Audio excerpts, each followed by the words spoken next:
ঘরে থাকা খুব অল্প উপকরণে যদি এরকম একটি শাহী মোরগ পোলাও রেডি করা যায় তাহলে ব্যাপারটা কেমন হয়। সো আসসালামু আলাইকুম সবাইকে, চলেন শুরু করা যাক। প্রথমে আমি প্যানের মধ্যে দিয়ে দিলাম তেল ও এক এক করে চিকেনগুলোকে ভেজে নেব। এখানে আমি একটু লবণ দিয়ে মেরিনেশন করে রেখেছিলাম, দ্যাটস ইট, আর কোনো কিছুই না। এখানে আমি কক মুরগিটাকে ইউজ করতেছি, আপনারা চাইলে যে কোনো চিকেন দিয়ে এটা করতে পারেন। তো আমি চিকেনটাকে খুব বেশি ফ্রাই করবো না, একটু ফ্রাই করে তুলে ফেলবো, খুব বেশি ফ্রাই করলে শক্ত হয়ে যাবে। এই প্যানের মধ্যে আমি দিয়ে দিলাম 2 চামচ ঘি, আর দিয়ে দিলাম এখানে 1.5 কাপের মতো পেঁয়াজ কুচি। পেঁয়াজ কুচিটা একটু বেশি ব্যবহার করতে হবে আর একটু সময় নিয়ে ব্রাউন করে ভেজে নিতে হবে। দিয়ে দিলাম পরিমাণ মতো লবণ, 1/3 কাপের মতো আদা রসুন বাটা, 2 চামচ বাদাম বাটা এন্ড 2 চামচের মতো টক দই। এখন মশলাগুলোকে একটু নেড়ে চেড়ে দিয়ে দিলাম 1 চামচের মতো মরিচ, 2টা তেজপাতা, 2টা দারচিনি, কয়েকটা এলাচ। এখন কষিয়ে নিতে হবে ভালোভাবে। দিয়ে দিলাম আস্ত 4টার মতো কাঁচামরিচ,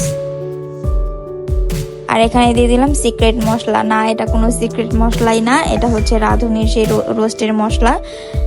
এটা দিলে ফ্লেভারটা খুব বেশি ভালো আসে। এখন চিকেনগুলোকে দিয়ে দিব আর ভালোভাবে কষিয়ে নিব। চিকেনটা আমার ভালোভাবে কষাতে হবে, তাহলে ফ্লেভারটা খুব বেশি ভালো হবে। আর এর মধ্যে আমি কোনো রকমের কোনো পানি ইউজ করব না, এখানে আমি দুধ ইউজ করব, পুরাটাই দুধের উপর রান্না করা হবে। আমি এখানে মিল্ক ইউজ করেছি 1.5 কাপের মতো, এর মধ্যেই এটা রান্না হবে।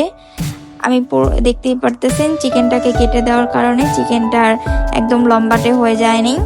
চিকেনটাকে ম্যানেজ করা যায় যদি এভাবে কেটে দেওয়া হয়।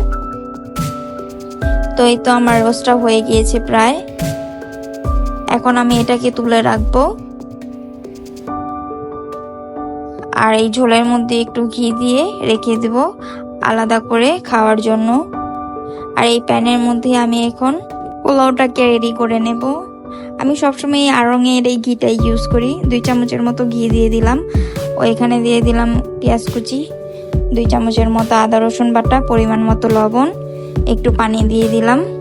এখানে একটা তেজপাতা, একটা দারচিনি, কয়েকটা এলাচ ব্যবহার করেছি। এখন পোলাওয়ের চালটাকে দিয়ে দিব, হালকা নেড়ে চেড়ে ভেজে নেব। 1.5 কাপের মতো আমি পোলাওয়ের চাল এখানে ইউজ করেছি। আর এখানে দিয়ে দিলাম 1 কাপের মতো দুধ ও 2 কাপ পানি।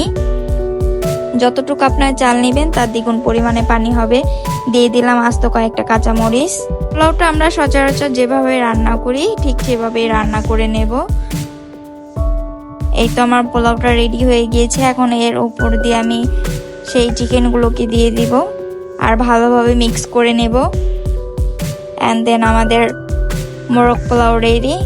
সো আমার ভিডিওটি ভালো লাগলে লাইক, কমেন্ট, শেয়ার করে পাশেই থাকবেন। টাটা।